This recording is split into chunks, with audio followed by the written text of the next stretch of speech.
Hello and welcome back to my channel. My name is Chris, and on today's video we have a fragrance from the La Collection Particulière of Givenchy. So let's get right into it to see what this fragrance is like.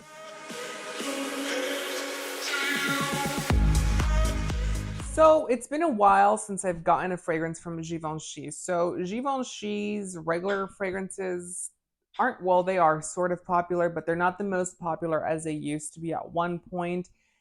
They do have their private range of fragrances, which is one of the ones that we're talking about today. And that fragrance range is called La Collection Particulière by Givenchy. So this is a rebrand. They actually used to have I don't remember what it was called before, but they had another range of private fragrances that were discontinued essentially. They were repackaged, renamed, and reformulated into this new bottle and presentation. Now, mine has the old sticker on it. So the sticker has changed. It's not the same anymore. I'll show you why I think they changed it, but it's not the same exact packaging as the ones you would get online. But it's the same fragrance, it's the same juice, the same smell, all that good stuff. So this is what the box looks like. It is a black cardboard box, and it says on there Givenchy, and it says the name of the fragrance, which is a Faux Semblant. I think that's how you say it. I'm not going to try to pronounce that. I'm not French. I can't speak it very well. And then at the bottom, it does say Eau de Parfum Intense. So it's an intense version of an Eau de Parfum. On the back, you get your information such as a barcode, the batch label, where it's made, which is made in France. You take this off, and just so you know, that's the Givenchy logo kind of cut in half on both sides. Kind of cute. It's kind of the same sticker that's on the actual bottle itself. You peel this off, and then you get your Givenchy sticker there, or your logo, I should say. And if you open this up, on the inside, it does say de Givenchy, because if you didn't know, his name was Hubert de Givenchy, not Hubert Givenchy. It was Hubert de Givenchy. And if you open this up, inside there's a little thing here that covers it to protect it. Take that out, and you've got your actual fragrance sitting inside of there. Not the most unique packaging, not the most sturdy, because I'll show you here, this thing here does come out. So it's not like designed, the box itself is not designed to carry this fragrance. It's just an insert they designed to essentially make it look a little bit more fancy, but hey, it is what it is. Now, I have to say about Givenchy, which, well, I have to say this about LVMH, they tend to make really good products at LVMH.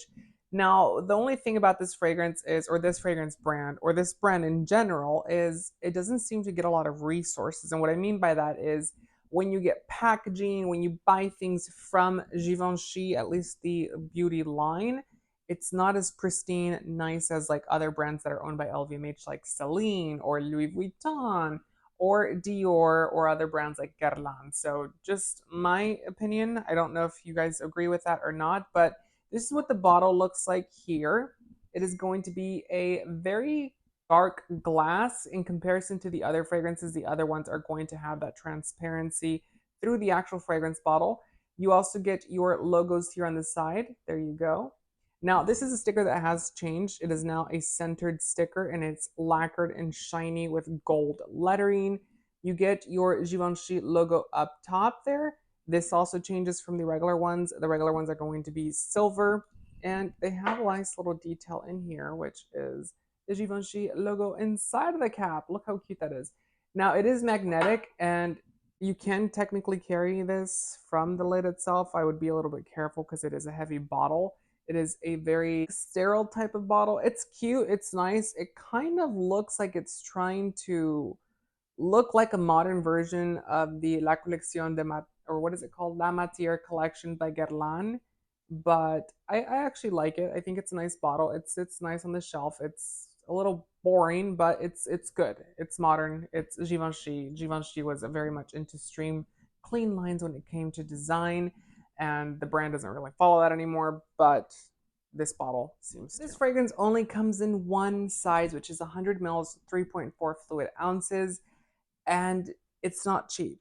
Not cheap by a stretch. The fragrance retails for $405 US for, like I said, 100 mils, which is a lot of money. So we're going to get up top with this fragrance are going to be Somalian frankincense as well as Belgium Angelica. In the heart notes, we're going to get provincial honey as well as Moroccan orange absolute.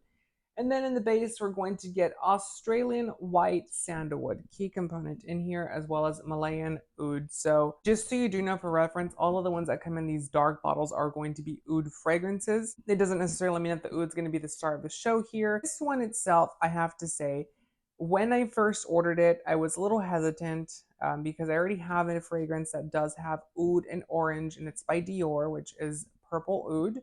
And I like that fragrance. I really do. It's just not one of the fragrances that I see myself pulling or going to all the time. It's also a fragrance that I really just I don't know. The note of oud, I should say, is a note that I'm really not gravitated to anymore as time progresses. I think a lot of people are on that same boat. So whenever I was ordering this, I'm like, here we go. We're going to get an oud fragrance. Let's see how it works. Let's see how it smells. It's already been done probably before.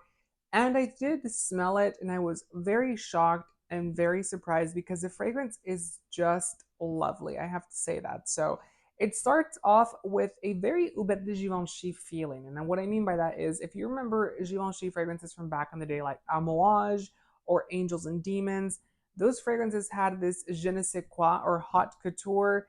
This fragrance itself really captures that. In particular, it captures, I think it's called Organza, which was a fragrance by Givenchy back in the day. And it really captures that warmth but spiciness that fragrance opens up with. It's like that 90s or 80s type of power fragrance or power suit type of look. Very delicious, very avant-garde, but at the same time, it's quiet in its fragrance. It's going to be not so much in your face. It's not going to be like the 80s fragrances that were big hair and were in your face. This one itself really just keeps that really fun quality to itself quiet. So that's a nice little, thing that you get in this fragrance. Then you start to get very creative notes in this fragrance. So you get a very spicy frankincense in this fragrance, as well as with that very beautiful note of Angelica up top. Like I said, those do come out and play in this actual fragrance. You also get that orange blossom in here, and it's very prevalent. It's also giving you kind of the orange itself, not necessarily just the orange blossom, which is what I like about this fragrance. And then the oud, oh my God, the oud in this fragrance is just creamy mixed with that sexy, beautiful sandalwood. Now, the sandalwood in this fragrance is going to be very similar to Santal Pau Rosa by Guerlain. And it's not going to be as rough or as raw as that. It's going to be a little bit more blended, a little bit more creamy, but they're both from Australia, so that makes sense that they're going to smell similar to each other. The fragrance overall is just divine, in my opinion. I think it's a very beautiful way of interpreting the actual oud note without making it scream in your face or without making it too westernized. It's like that perfect combination of French perfumery meets the Middle East. And that's what I like about this fragrance. It's not trying to be Middle Eastern, but it's not because it's a French brand. And it's not trying to be way too French and make the oud note into a French note. It's literally just a combination of both cultures within one smell. And that's what I like about it. It's creamy, it's delicate, it's sexy, but it has that je ne sais quoi of that very spicy old school perfumery that we would have gotten in like Organza or Amouage by the house of Givenchy. If you remember those fragrances, then you remember they were spicy, they were over the top, but at the same time, they had very delicate traits to them, and that's what made them special. So let me know down below in the comments what your thoughts about this fragrance are. Do you like it? Do you not like it? Also, make sure to comment down below which of the La Collection Particulière fragrance you would like to see on this channel. I know it's a brand that doesn't really get a lot of hype or a lot of attention, and they really should. When it comes to longevity, this fragrance is far superior to anything else by LVMH. And what I mean by that is it wore better than Celine, it wore better than Dior, and it wore better than Guerlain. And those are three big brands of LVMH, and this one itself by far surpassed them. By the next day, I was still wearing this fragrance, even though I had not sprayed it. And that's what I love about a fragrance. Whenever it's this much money, we should get longevity, we should get quality ingredients, and we do in this fragrance. So don't forget to give the video a thumbs up and subscribe for more fragrance related content. Until next time, I hope to see you then. Take care. Bye.